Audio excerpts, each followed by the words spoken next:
Hello. This week we have been at Infosec Europe. This is the jamboree that happens every year at the Docklands in the East End, and Pete and I were there as normal. It had a little bit of a different feel about it. Long gone are the scantily clad cheerleaders from the early days when it used to be an Olympia. They're long gone. Ever since it found its new home at the Excel Centre in the London Docklands, it's been a far more serious affair. But in these new AI-focused days, how has it changed? Pete, what did you think? Well, I think, obviously AI is very much in the agenda, but there's a new reality for cyber at the moment, and you can definitely get a feel of that. It's come from the Defence Review. It's also come from, I think it's come from all of the hacking attacks that we've been having. You were talking to the celebrated hacker, Infosec institution, cybersecurity historian Mikko. What was his take on it? Well, all-round great lad, and Mikko was a really fascinating guy to meet. He struck what I thought was an unusually positive note, given the spate of attacks that we've had recently. He reckons that those working on the side of defence side still have an edge over the cyber attackers, but we can't afford to celebrate just yet, because, as he explains during our interview, once the easy marks have gone and once they've done with the low-hanging fruit, the attackers are going to be forced to start making better use of AI. And when that starts to happening, that's the time when we really need to start worrying. So, Mikko, really nice to see you here at Infosecurity Europe. I'm very interested in your thoughts on where we are at the moment in the cyber war, whether we're winning, whether we're losing, and what the big trends are. The only thing I've learned over these decades that I've worked in cybersecurity is that nothing changes the world more than technology revolutions, and this applies to cybersecurity as well. We've seen this with the connectivity revolution, with the computing revolution, with the social media revolution, and now we are seeing these huge shifts in cybersecurity because of the generative AI revolution, both on the defensive side but also on the offensive side. So we've got both teams using AI as much as they can to increase their productivity. One side using the AI to find vulnerabilities to exploit, the other one's finding vulnerabilities in order to patch them. Is this an arms race? It is an arms race, and we're really glad that for once we have a situation where the good guys seem to be ahead of the bad guys. What I mean by this is that security companies have been using machine learning for a very long time, and now everybody's jumping to the bandwagon of generative AI for defensive purposes, and the attackers seem to be a little bit behind. What I mean is that we've only seen things like deepfake videos trying to push scams and things like that. We haven't really seen an explosion of vulnerabilities and exploits being developed by generative AI from the bad guys. We have seen security researchers discover zero-day vulnerabilities with generative AI, but that's a good thing because that allows us to patch them before they're used by the bad guys. But this will change. We will see offensive use of vulnerability discovery being done by the online criminals as well. And the fact that we're ahead of them, is that because we have more skills and resources employed on the white hat side than on the black hat? Is it because there's greater collaboration and cooperation? I mean, I hear that a lot of the gangs actually share information and are collaborating to a great extent. And sometimes we may be collaborating as industry peers, but possibly not as different law enforcement bodies, because there are very much safe harbors where a lot of people operate from. We have the same thing on both sides. On defensive side, cybersecurity companies do cooperation, but also competition. Then when you look at cyber criminals, it's the same thing. They do cooperate, they share information, they have these forums where they discuss these topics, but they also compete with each other. So, for example, when you look at ransomware gangs like Akira and Play and Lockbit, they are actually poaching members from other gangs to each other. They're attacking each other's sites. They are doxing, like leaking information about the operation of their competitors to try to get ahead. So there's both competition and cooperation happening on both sides. And I think the reason why, from my point of view, attackers are a little bit behind defenders as it comes to generative AI is the simple fact that these criminal gangs have been making a killing with traditional mechanisms. So ransomware gangs have been making millions and millions for a decade now without using generative AI. So it sort of becomes the question that why should they spend their time and money into developing something that they don't need right now. They will do that when they need it, but they haven't needed it yet. So there's enough low-hanging fruit for them to exploit. It's too easy for them to force them to go down the more difficult route of AI, but that will happen. That will happen, and it will happen because we are getting better at defending our systems. And let me just underline this. I think cybersecurity situation right now is better than ever before. And I know what this sounds like, because we all know that there's data leaks and data breaches and malware outbreaks all the time. But still, I think it's better than ever before. You simply look at where we were 10 years ago and where we are today.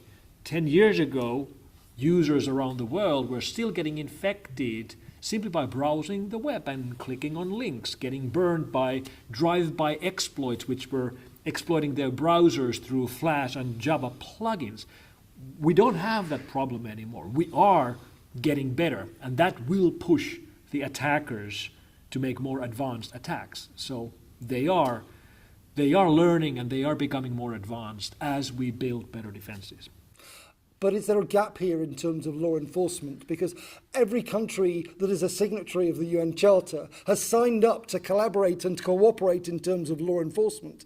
And yet we have safe harbours where a lot of these people operate from, and often they're state-sponsored, which is going a step even further. How much more do we need to do in collaboration at the law enforcement side of things? The biggest failure we have in cybersecurity is that we seem to be unable to catch most of the criminals, prosecute them, and sentence them. I mean, if we would be more successful in putting more of these leaders of cybercrime gangs into jail, we would concretely show to potential newcomers into cybercrime that crime doesn't pay, not even online crime. And this is where we are failing, and the biggest failure is Russia. I live in Finland. I live 2 hours away from the border of Russia.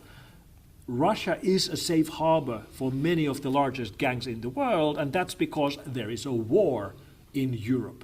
These Russian ransomware gangs are not targeting local victims and local companies in Russia, not because they would be patriotic, but because they know that the Russian law enforcement doesn't care what they do against European or American targets. So they pretty much have a free rein to do these attacks. And when there are the occasional arrests of cybercriminals in Russia, like we had earlier this year, one of the leaders of Lockbit was arrested in Kaliningrad. Mysteriously, he was let go like 3 days later. We don't know how, we don't know why. We just noticed that he was again streaming drunk online on his Twitter channel from his home. And this is where the biggest problem is. We don't have global law enforcement, we don't have global laws, and then we have these countries which are not paying attention in actually catching and prosecuting these criminals. But you've talked about the offensive side of Russia. What about Russia's defenses? Obviously, the Ukrainians are not beginners in this particular game. Do you see an enormous amount of tit for tat, or is it very much one-way traffic? When we look at international statistics of cyber attacks, roughly 15% of all cyber attacks in the world are targeting Ukraine. That's how bad the situation is right now. Now, Ukraine is defending successfully majority of those attacks. And there's a lot of talk about how we, the West, or we Europeans should be helping Ukraine and offering our support and, helping them out. And of course, we should. However, I think it's a little bit more complicated than that. You see, in my opinion, the best country in the world in defending against governmental cyber attacks from Russia is Ukraine. They've been doing it for more than a decade. So it's not just that we should be helping Ukraine. There's a ton of things we should be learning from Ukraine, because Ukraine is successfully defending themselves both in the real world but also in the online world.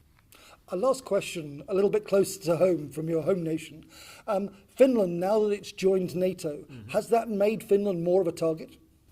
Well, first of all, thanks for having us in NATO. We promise to do our part. Well, I'm a former serving officer, and I would love to welcome you, and we're very grateful for your joining the whole gang.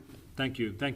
And yes, when you look at the obvious attacks, like the denial of service attacks targeting critical infrastructure or visible targets like the website of the House of Parliament or website of the Ministry of Defense, yes, we've seen an increased amount of attacks from these patriotic hacker groups operating from Russia.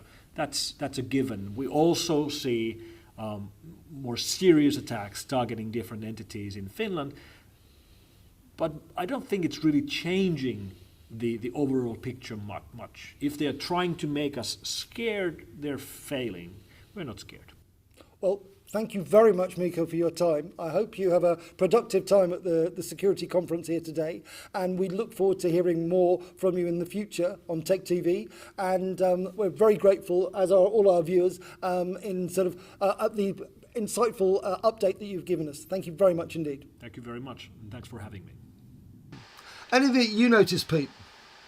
Well, it's funny that you mentioned Mikko. I can remember back in 2007, I was up in the upstairs bar of a pub at the back of Olympia that had been taken over for the duration of Infosec, which was sort of the nice thing that happened then. And yeah, this ponytailed guy next to me looked at my phone and suddenly piped up with, Prada don't make phones, because I'd got this old Prada phone on the bar. It was a one-off that LG and Prada had collaborated on. It's fairly limited, sort of smartphone side of things to come.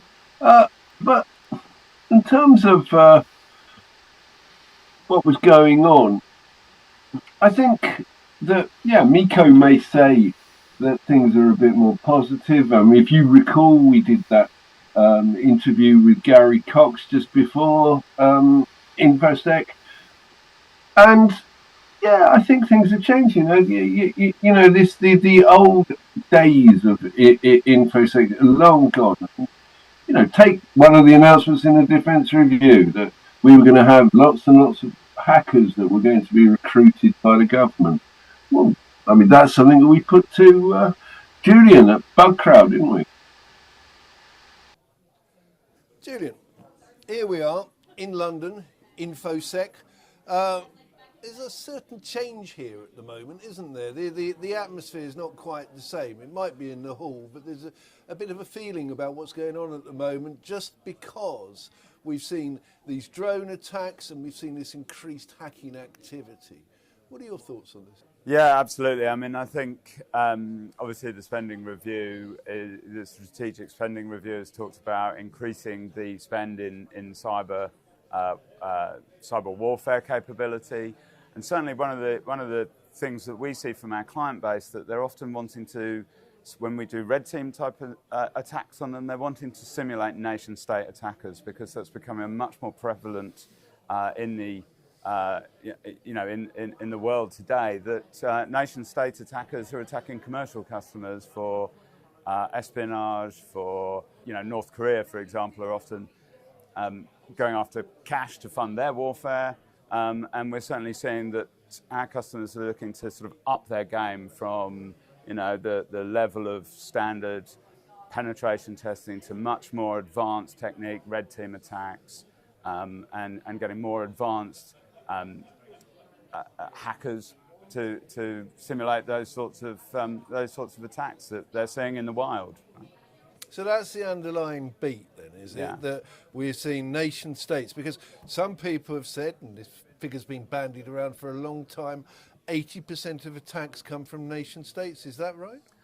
I would expect so. Either nation states or nation state sponsored actors. So a lot of the larger ransomware gangs and APT groups will often be not officially affiliated with a nation state, but they'll certainly be facilitated by nation states. I mean, it's interesting, isn't it? Because one of the things that we've been told is that the cooperation between hackers is far better than the cooperation between the police forces. For example, it would appear, as you've said, that there are hacking groups that may be coming from, dare I say it, places like Russia, North Korea, China. They're not exactly going to collaborate with our police forces, are they? No, I can't see that. Can't see that happening. And certainly, I mean, some of the hacking groups are truly global, with members across multiple countries in every continent operating together as a single entity. You know, that kind of force can only be met with an equal kind of force of group of hackers, and that's kind of where Bugcrowd really started its life 12 years ago, with the basic premise that the defenders were outnumbered. So the only way to really help our customers was to bring that group, that crowd of ethical hackers to bear in this kind of scale that no commercial organisation or even government organisation would be able to achieve. You know, with over 500,000 hackers that work for Bugcrowd across our customer base, you know, that's the only way we're going to kind of combat the scale in the bad actor community. Well, let's talk about it, because the UK government, in its defence review, has suggested that it's going to be keen on recruiting people to do, I suppose you could call it, hacking. Yep. They want to give them initial salaries of £40,000, bonuses of £25,000 on top of that. Is that going to work? Is that? I mean, it might be useful to recruit juniors into the industry, and you know, potentially in years to come with good training budgets that delivers something. But the reality is the commercial sector is already paying far more than that for elite red team hacker skills, and the ethical hacker community. Some of the top hackers on the Bugcrowd platform can earn that kind of money in a month, right? From finding very specialist bugs that their elite skills have enabled them to find. So how do we go about stopping this? Because this magic figure 80% comes up again, because apparently there's an 80% shortfall in the defenders that we need. How are we going to plug that gap? Do we go out to Bugcrowd and say, hey, bring your people in, we will open the doors of government to you? Yeah, well, absolutely. I mean, we're already seeing governments running vulnerability disclosure programs, which are essentially, the see something, say something approach to bug hunting. We ourselves have worked with the US federal government on a number of initiatives. You know, back in 2018, we did Hack the Pentagon, where we brought in ethical hackers. So this is absolutely the way I think they should be going, because again, it's bringing that diversity of talent. It brings elite skills. It brings the sort of people that might not really want to work in a military establishment, but might be very much up for the mission of helping defend the nation. So there's going to be a need for a bit of an image change then. The civil servants and the soldiers have got to hang out with the kids. They've got to stop being so barky and authoritative. Yeah, I think that would certainly probably help with some of our community for sure. One of the issues with this is going to be the armed forces are already struggling with recruitment. Yep. So how are they going to make themselves more attractive? What can they do to actually, can they make a impassioned plea to patriotism? Can they say, hey, come and help us, man the barricades? I think, there's lots of different things they can do, but ultimately recruiting full-time hackers into their team they're going to struggle to reach the numbers they need to. By engaging in the crowdsource model, where you can go to thousands, tens of thousands, hundreds of thousands potentially of ethical hackers, give them a mission. These people are incentivized by money, yes, but they're also incentivized by testing their skills, by solving really hard problems, by proving themselves. So that's certainly how many of the government vulnerability disclosure programs work, is people are there because they want to hack NASA. They want to prove that they can get a letter from NASA to say they've hacked them rather than just, just for cash. Do you think we could do something like engage in computer games? One of the very interesting exercises that happened was a load of hackers hacked a computer games company, and it said that they were going to wipe out all of their scores to zero. And the computer games company went to all of the computer games people and said, look, this is what the hackers are going to do. Yeah, that's right. Yeah. And that engaged them. Yeah. I mean, do you think that we should be doing things like that? Do you think that we should also be encouraging people when they're at school? I mean, kids love trying to be clever and smart asses about all of this. Yeah, well, I mean, a lot of the hackers in our community actually come from gaming, and they started in just that, trying to up-level themselves or get fake currency in the game, and that's where they learn some of their hacking skills. I mean, we have a challenge. We've had a challenge for years in recruiting into STEM, STEM in school and diversity in STEM recruitment as well. And again, all of these things come back to education and school in that sense as well. Our community of hackers is global though, and a lot of the people we have may not have had a formal education. They will use it as an opportunity to climb out of a poor environment by teaching their own skills, and they can sometimes again that diversity means that they've learnt in a different way. They haven't had the formal Comsci education, gone to Cheltenham to learn the next stage. They've learnt it on the 3G modem on the streets of some poor village in Southeast Asia, and they have climbed out of that environment by being able to exercise these skills in an ethical and financially valuable way to them. So, are hackers always young? The stereotype is always of the little kid with a hoodie clicking away on his keyboard. Are there OAPs out there who are doing this? I've not met many octogenarians, I'll be honest, but they certainly come in all ages, sizes. And yeah, I mean, many of the most elite people are in their 40s and 50s for sure now, because they've been doing it for so long. And of course, tenure and experience is one of the really important things to help, develop those elite skills. Well, maybe they should be passing their skills on to a younger generation.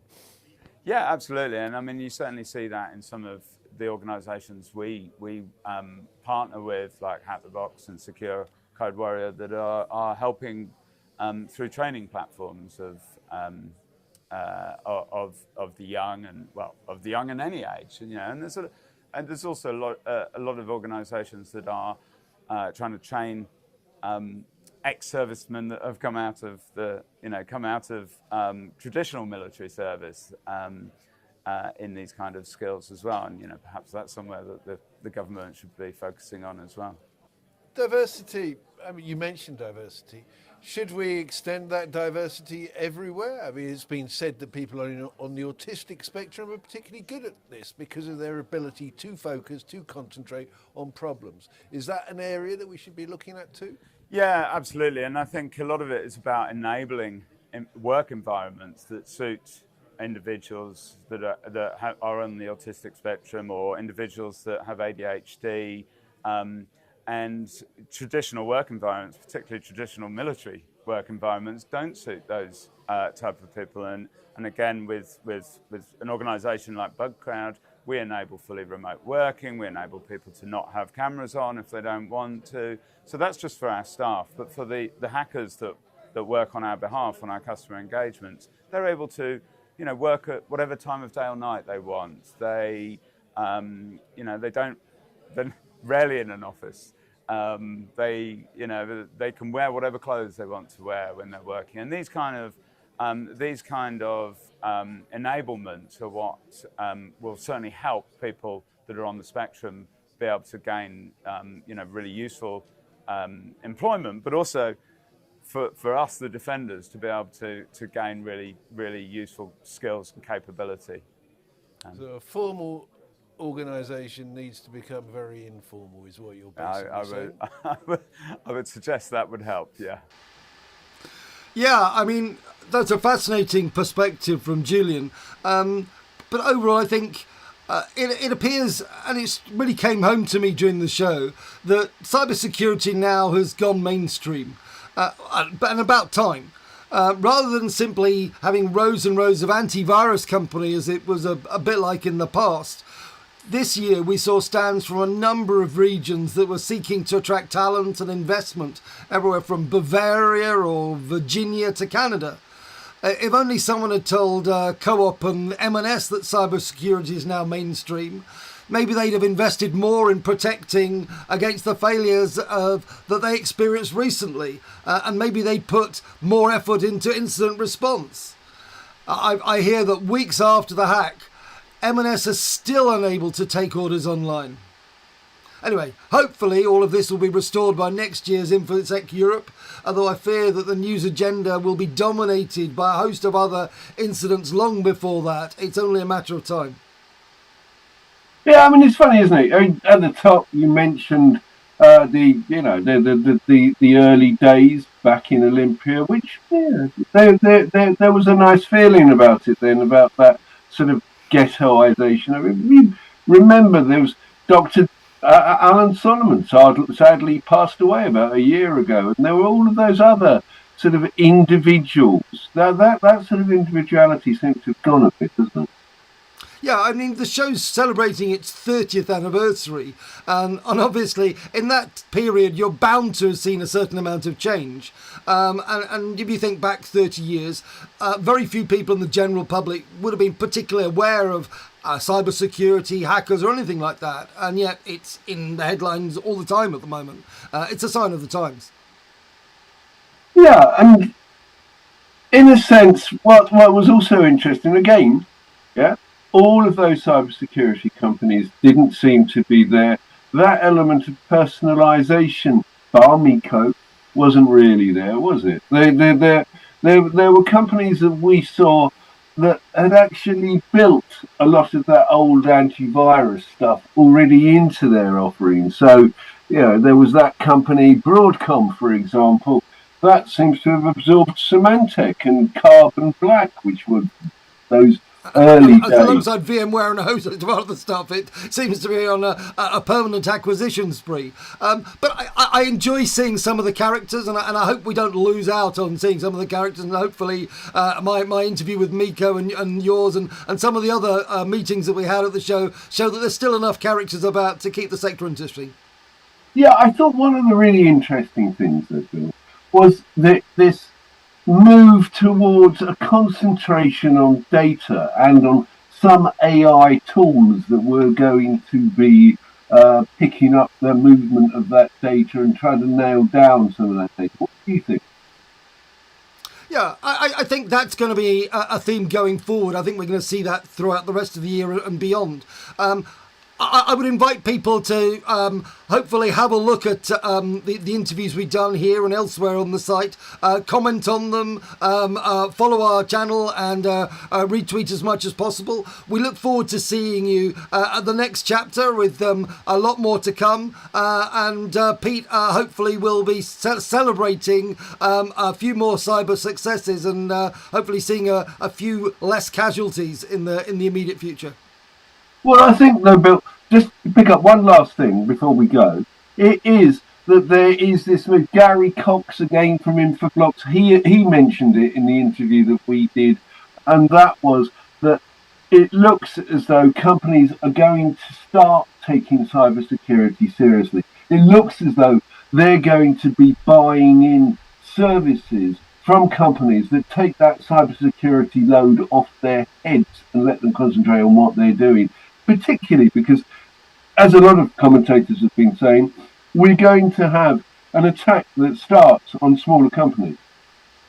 I've heard many announcements before and many predictions that, oh, we're all going to take cybersecurity seriously now, and I've heard that too many times in the past. Although there is one thing on the immediate horizon which I will be covering on this channel, I'm sure a number of times. The government is about to introduce its cybersecurity and business resilience bill, and I think that is going to make a change. It's going to put people on the metal. It's going to have a new regulator. They're going to be new expectations, and I hope to see more detail on that when the government publishes it. So hopefully that could be a catalyst for the sort of change that people have been predicting for a long time. Yep, that and cyber insurance. Hopefully. We can live in hope. Anyway, thank you, everyone. I hope you enjoyed our coverage of Infosecurity Europe. We look forward to seeing you again soon.